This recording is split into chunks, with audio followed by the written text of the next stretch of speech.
So we're back. Yeah, so there is a question in the chat, if you can see that.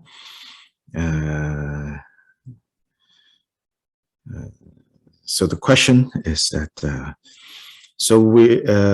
that I mentioned that we should not develop aversion to compounded phenomena, as aversion is still based on like the opposite of attachment, right? So then Leonard says, but in several sutras, including the Arita Sutta, and he mentioned Arita Sutta because I brought that up in the Shravasti meditation class. And the Buddha advocated on meditating in order to develop dispassion. So then Leonard says, for me, the only difference I can say between the two is that I think dispassion arises from understanding the nature of phenomena, whereas aversion is still based on three poisons. Is there a clear distinction between the two other than that? So my immediate answer is that that distinction is between heaven and earth. What other distinction do you need?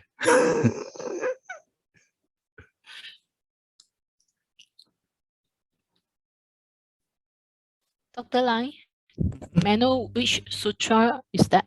Arita Sutta is in the chat. If you open the chat, it's just one of the sutras. It's called Arita Sutta. Arita is the name of the monk. Oh, okay. Yeah.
Okay, Leonard, don't, it's enough. You're giving a lot of distractions to people.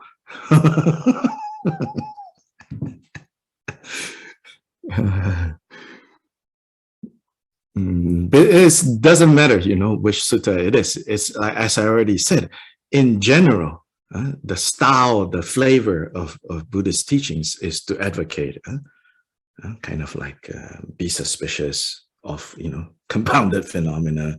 Don't get attached, don't get entangled.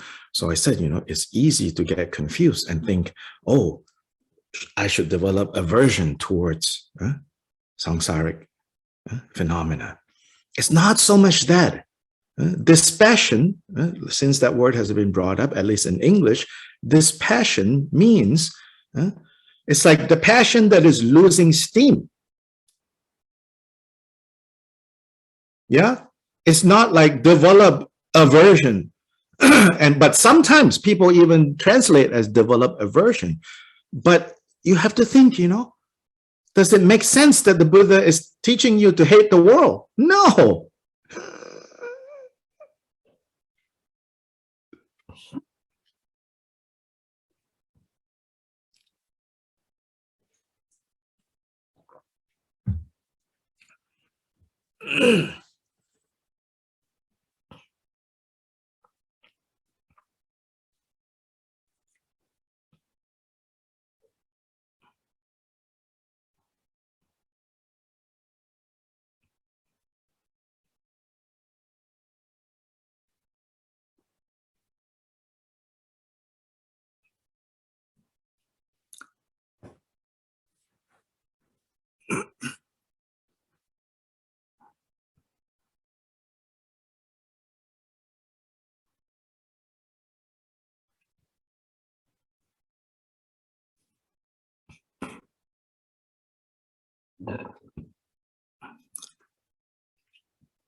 Due to our confusion and ignorance, you know, the desirability and the reliability of ordinary phenomena have been puffed up. Yeah, have been puffed up. So with insight developing, with understanding developing, they go back to their normal size. The air comes out. It's all just air, so to say. So that's what you're supposed to develop. We become so infatuated. Now develop becoming infatuated, if that's a word, to disinfatuate.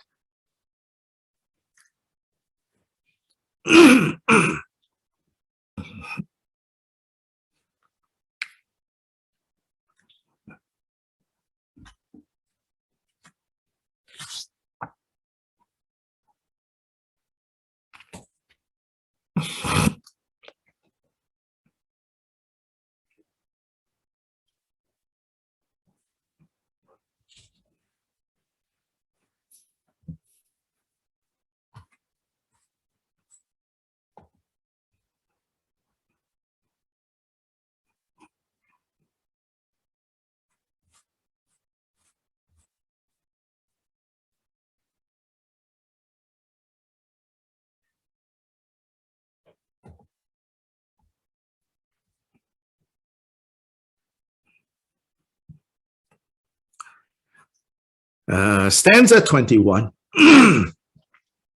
So that's a good exercise, Shantideva, helping us how to deal with these 8 worldly concerns. He says, why should I be pleased when people praise me? There will always be others who will scorn and criticize. Then, on the other hand, why do I get despondent when I'm blamed? since there's also many others that will think well of me. So here he's showing, how we should not be disturbed. Our general state of mind should not be dependent on whether people praise us or when people criticize us.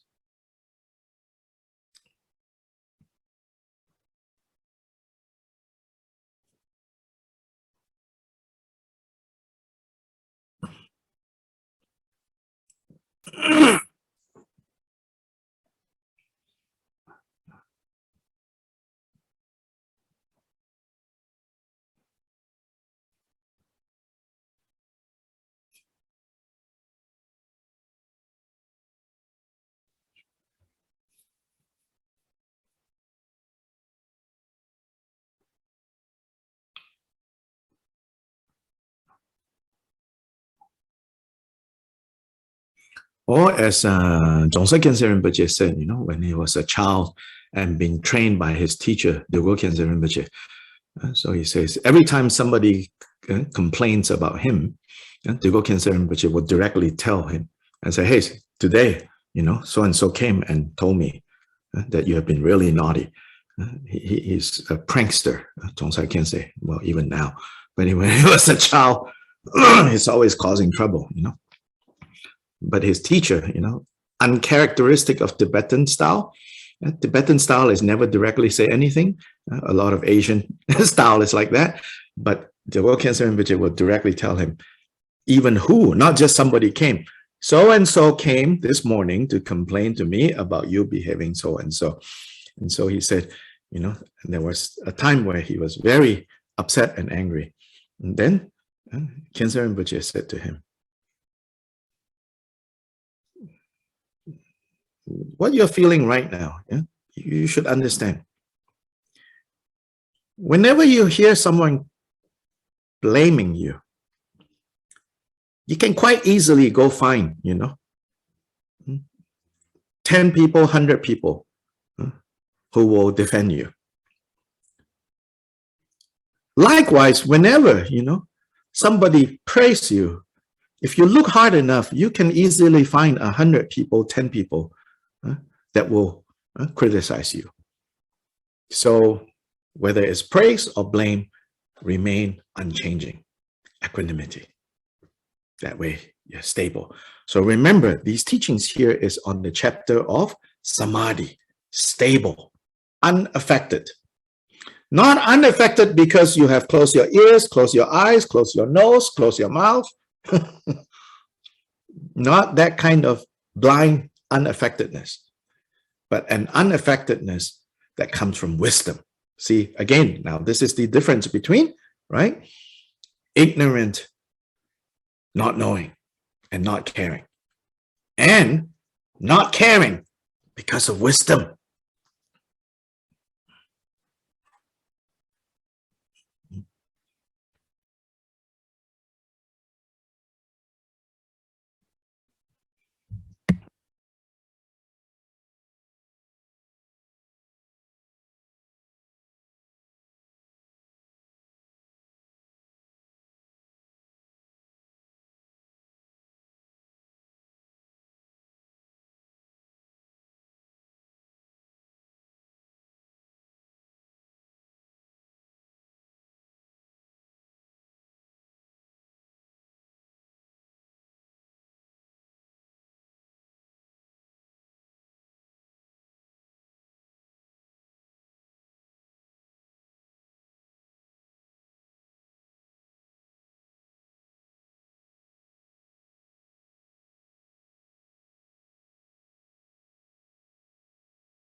So don't forget the overall point of this chapter.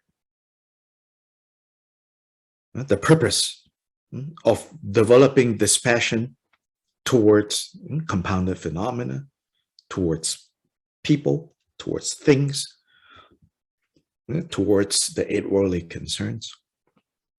It's all because, right? So that the mind, the heart, can become stable, not going, not having all these dramas of ups and downs. Of course, if your ambition is to write a memoir about your life, this is bad news.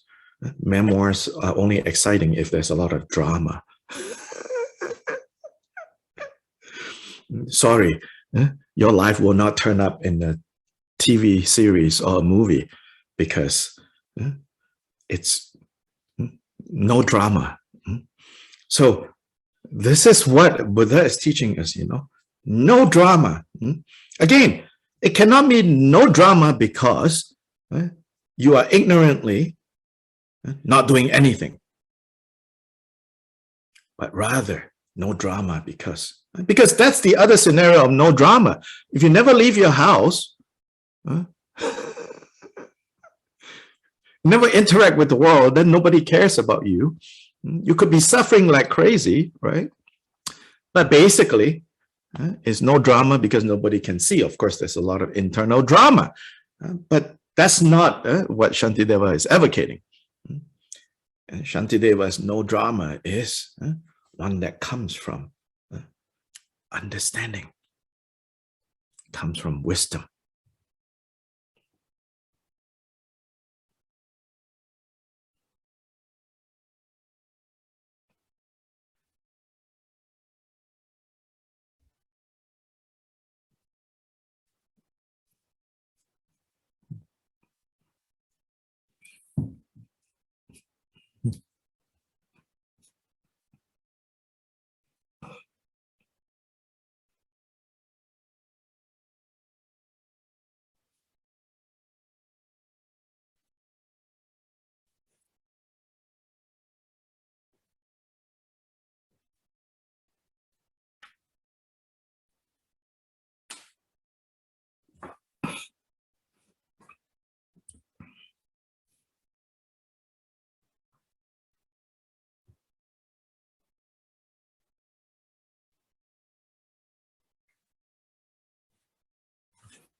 Yeah, so the next verse, so many are the leanings and the wants of beings that even Buddha could not please them all.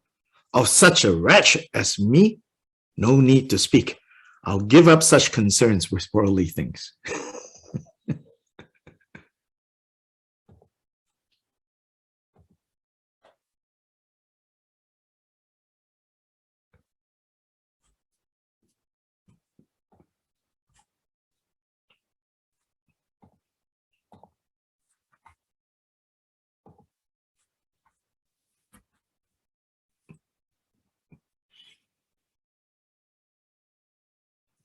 So 22, is really a good one.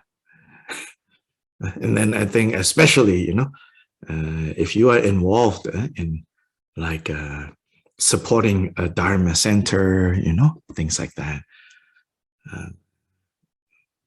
This can be applied in all areas in our lives, but often in other areas of our lives, we don't think so actively about the Dharma. Only like in the context of the supporting a Dharma center, then the Dharma suddenly becomes very kind of prominent. Then we got to be careful, like how we interpret the Dharma, right? So you're going to be criticized. People will like or don't like what you do when you are serving the Dharma center. Now it's good to remember 22. So many of the leanings and the wants of beings that even Buddha himself could not please them all. How could I? So this is some skillful thick skin. Don't like constantly worry about people liking or don't like you. Of course, don't be a jerk. Don't be difficult. That's a given. But after that, after not being a jerk, after not being difficult, after not being like bullheaded and not consider the other people who are working with you, then after that, please remember verse 22.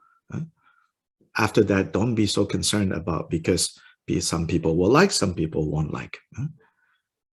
The only way they don't criticize you is if you, even as Buddha, they will criticize. But there were people who criticized Buddha. Not just people who don't believe him. Even in his own community, there were people who criticized him. He shouldn't have, things like that. Yeah. But you need to decide, no, this is, I cannot please them all.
Maybe there's something wrong. There's definitely something wrong.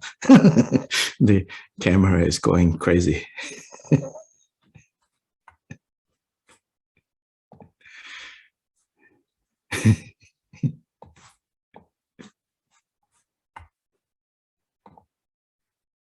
Yeah, it's picking up certain things.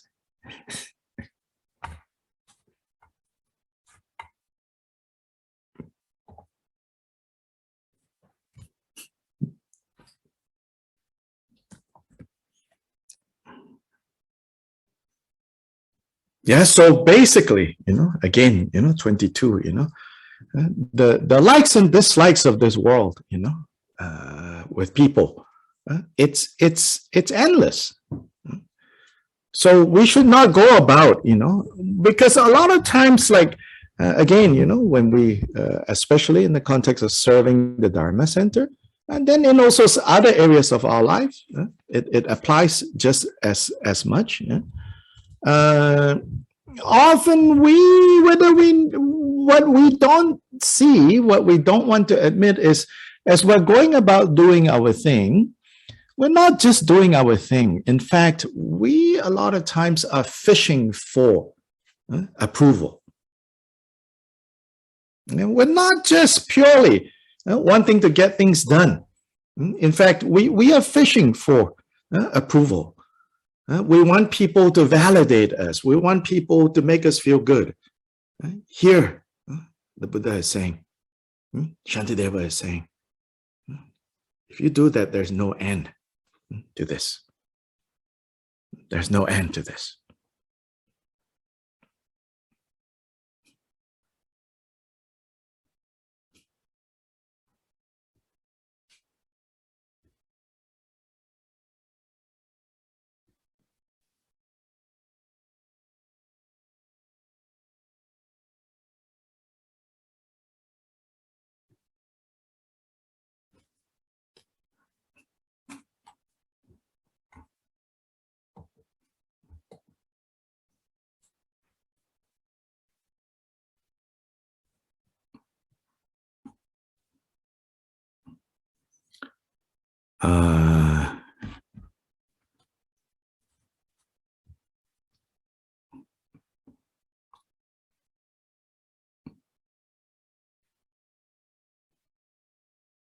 In case you're wondering, I'm not dissolving into light. It's probably the impermanence of the camera.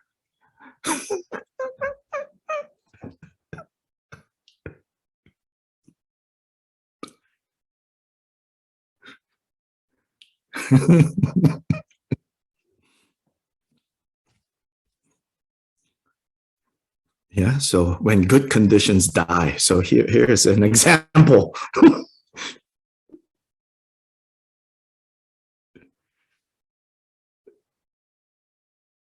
23. People scorn the poor who have no wealth, and then they criticize the rich who have it. It's just how the world is, you know. So he says, you know, don't waste your time on people who do things like this.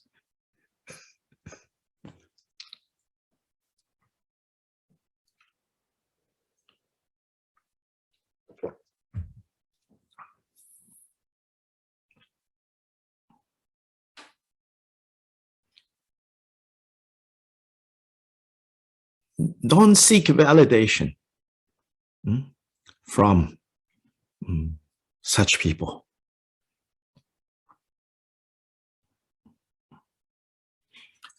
Even with your spiritual teachers, you know, you have to be skillful, okay? You have to know the characteristics of your particular guides. Some of your guides, you know, absolutely don't like for you to fish, you know, validation from them. So the more you try, the more miserable you will feel.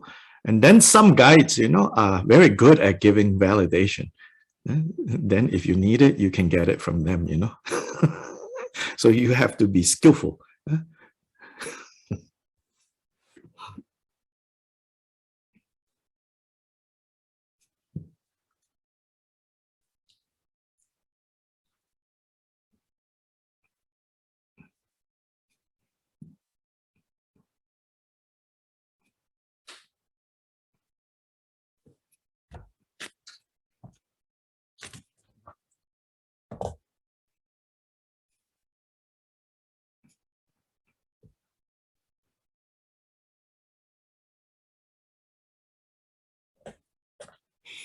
'But don't misapply 23, you know, to your Dharma guides.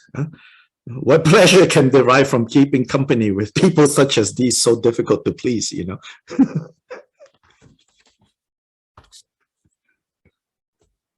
Don't misapply that.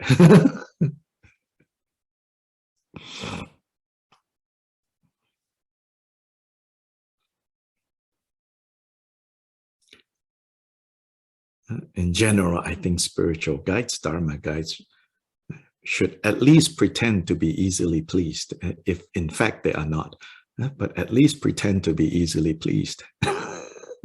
This is to be kind, you know.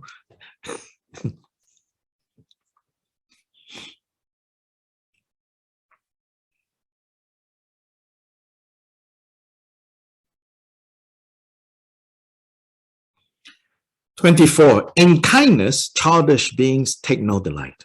It says, you know, untrained hearts take no delight in kindness. All they're concerned about, next line, is that their desires are satisfied. Then here, the Buddhas have taught such people, you should not expect things from them. You should not mistake them as true friends.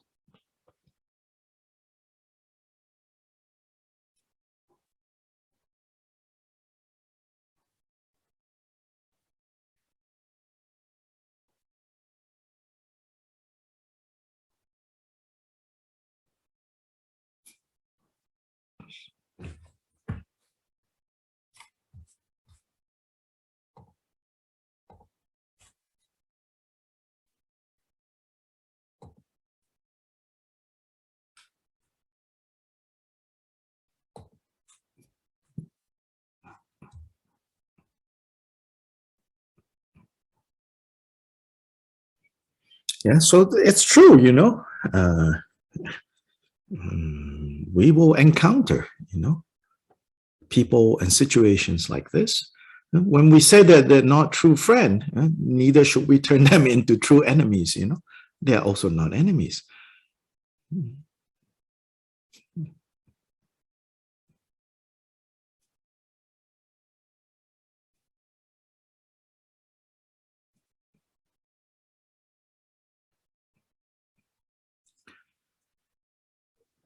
But generally, we should treat all sentient beings as mother sentient beings, right? Sentient beings as being kind to us as our mothers have been.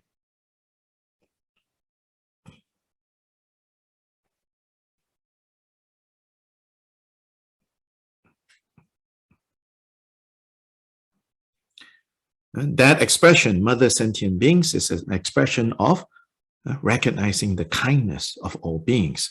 There is not saying that all beings are capable of showing us the way out of this mess.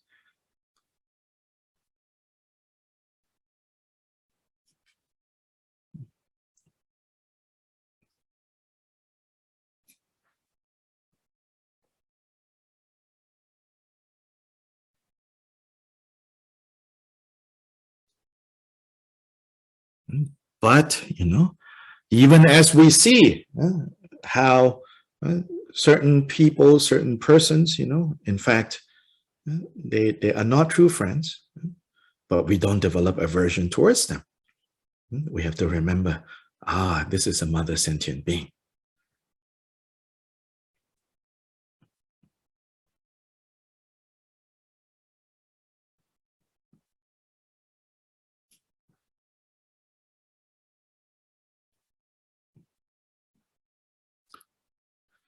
As well, you know, like statements like all sentient beings are by nature Buddha. That statement, right, is made in the context of saying we all have the capacity to wake up. First. Second, that we should train to not habitually seek out other people's faults, but to see that they are Buddhas.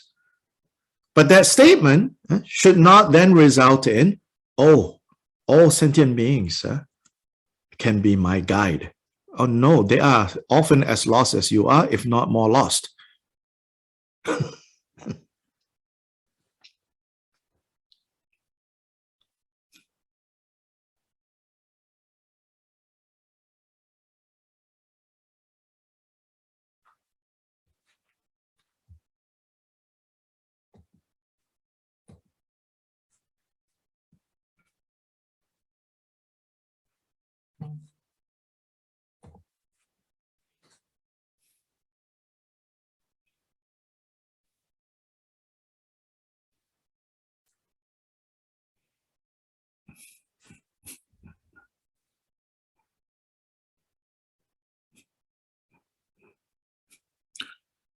Yeah, so again, I have to emphasize how we need to take all these different teachings, different statements, and kind of assemble them to put them in the right context. Don't quote things out of context.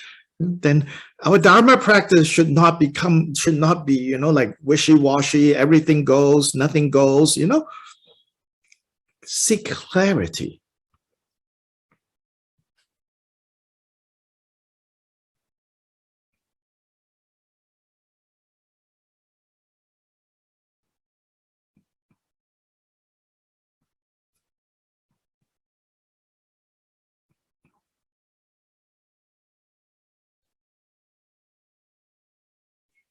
Yes, when we practice Dharma, you know, all aspects of Dharma should come together as one singular path to awakening.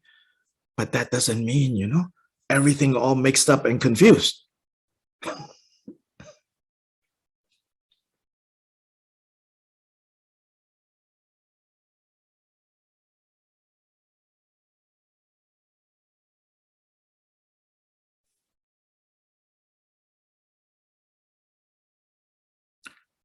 See, I told you I wasn't dissolving into light, you know, no rainbow body. Now the flesh body is coming back into focus.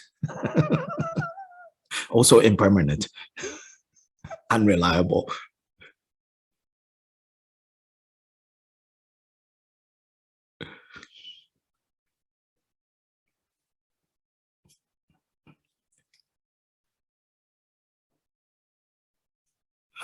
That's why Gajen Rinpoche, you know, in contrast to like some teachers who are more like traditionalists that say, oh, you know, the only way you can receive blessings or empowerment is if you are face to face, you know, in front of the teacher.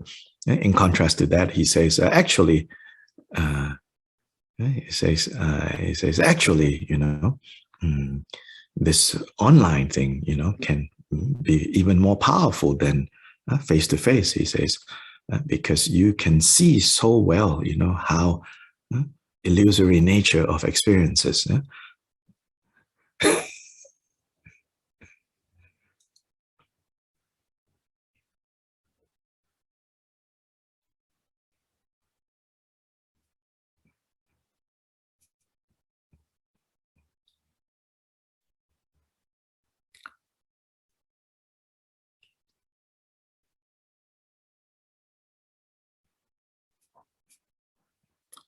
Can hear, cannot hear, can see, cannot see.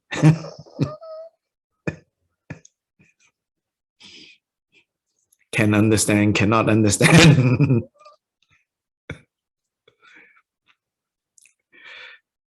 If we do not how to practice, you know, all of that can become problems. This is the point here.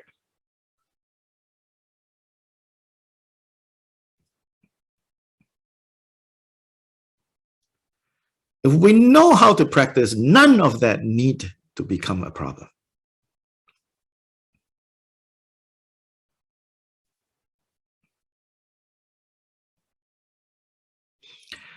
Okay, let's see. Are there any questions, comments? It's a good point to stop before starting the next section. The next section is a long section on the qualities of solitude, yeah, which is what we will look at this coming Tuesday.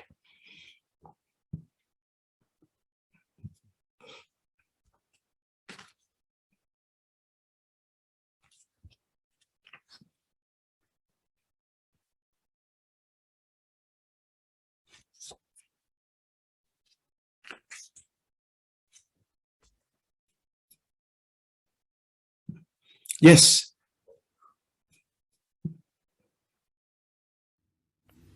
So when we were on verse 18, and we were talking about don't let your enjoyment or happiness be tied to unreliable things. Then I was thinking, but isn't enjoyment or happiness itself unreliable? Yeah, sure. So then, what? So what's reliable then? Oh, you have to discover that. I guess that's the big question. No, the Buddha points, you know, points to what's reliable. What's reliable is no longer identifying, no longer self-making, no longer selfing, if there's such a verb. As long as we are selfing, meaning what we make into self, the problem with the habit of selfing is that we are selfing in relation to things that are unreliable, things that change. In other words, how can you possibly keep up with the change? Because the process of selfing is necessarily a selfing that fixes things, right? But things cannot be fixed. So as long as we're committed to the project of selfing, there will be dukkha. So the answer is already there. It's to stop selfing. Okay.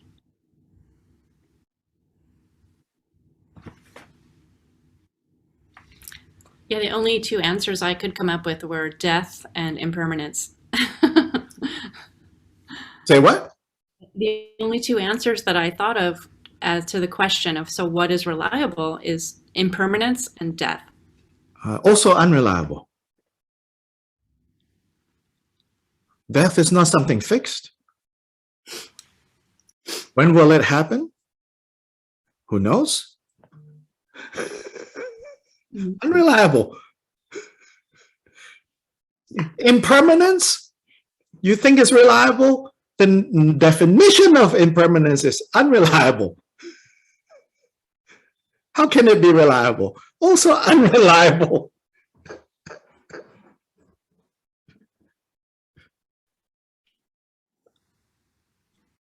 Okay. I guess the concept is reliable. But the concept is also unreliable. The concept changes. See, this is part of selfing. Wanting to find reliability in the realm of words is part of selfing. Think about that. Okay. Yes. Now translate. Otherwise, too hard for the translation.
Yeah, don't make impermanence into a certainty.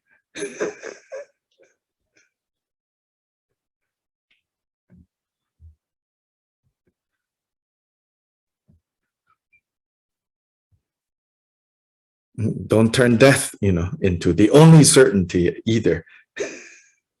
Yes, certainly we will die, every moment we'll die, But if we don't take that, if we don't understand, why Buddha point that out,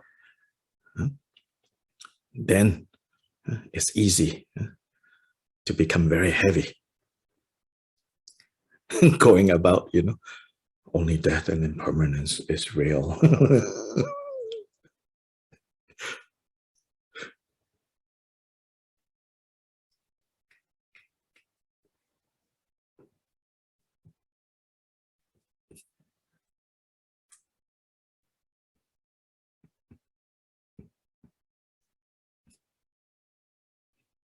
Even that is not real.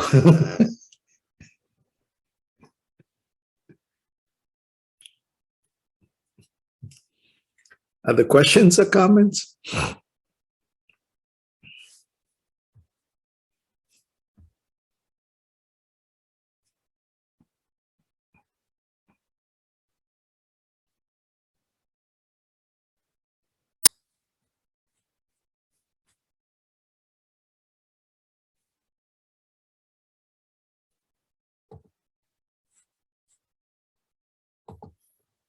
Yes. Well, I was relating when you were talking about how people behave when you are in a Buddhist Dharma center or context, that sometimes they, some people, or maybe oneself, could be like thinking, oh, you should do this because you're a good Buddhist, or even if it is like maybe trying to helping somebody but doing something non-virtue, like taking something that is not given to you and they can give it to someone, for example, for helping him, or maybe because people say, well, it is empty, so you should do it in some way. So they're playing that you should be a good Buddhist and do that. So what could we do? I think that maybe first thing, not to self-in the Buddhist in you. Yes, Yeah. exactly. So the Buddhist label can be part of the selfing project. So people will, in the Buddhist context, say, oh, you should be a good Buddhist. And usually that's when it can lead to trouble. So the problem you're describing is basically like even like creating non-virtue supposedly to help someone. So again, Gyopa Jiden Samgön especially says, then you don't understand what this is all about. If you have to create non-virtue to help someone, the help that you're doing is very suspicious. And so he says, you go back to working on avoiding the 10 non-virtues. Yes, especially, statements like, oh, it's empty anyways. Okay, if it's empty anyways, well, for lunch, can I give you a bowl of excrement? It's empty anyway. No, I hope not.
So a reminder, starting this week, so starting on Tuesday,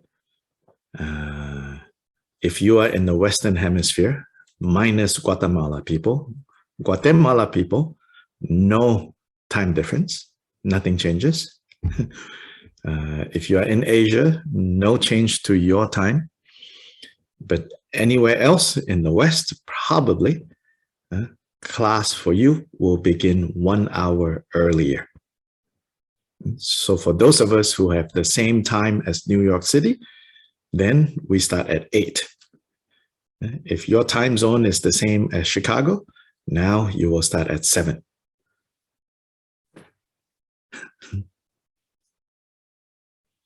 Then if you're in California, I don't know. So Peru also no change, yes.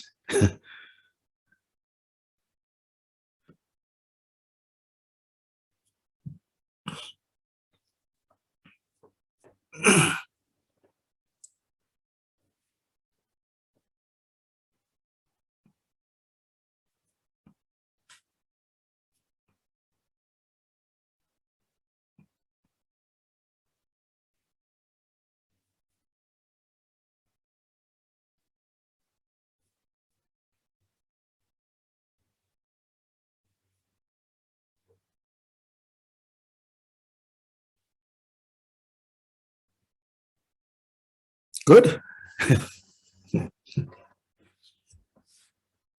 So let's do dedication. Changchu Samcho Rinpoche Mage Banan Ge Gyuchi Ge Ba Nyam Pa Me Pa Yang Gong Nen Gong Du Pe Wer Shou. Okay, ta-ta, everyone. You all have a good weekend. Gracias. Thank you, Gracias, Dr. Lai. Bye. Gracias. Yes. Yeah. Thank you. Dr. Lee. Gracias. Thank you so much.